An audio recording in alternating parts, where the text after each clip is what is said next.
ஞானஸ்தானம் எடுக்கிறது முக்கியம் அல்ல. ஞானஸ்தானம் எடுத்த பிறகு இயேசுவின் பிள்ளையாய் வாழ்வதா மிக முக்கியம்.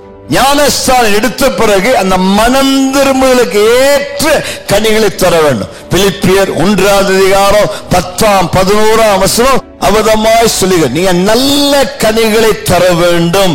அது தேவன் நம்மிடத்தில் எதிர்பார்க்கக்கூடிய காரியம் என்ன? நன்மையானது எதிர்பார்க்கிறார், நற்கிரியைகளை எதிர்பார்க்கிறார், நற்கனிகளை எதிர்பார்க்கிறார்.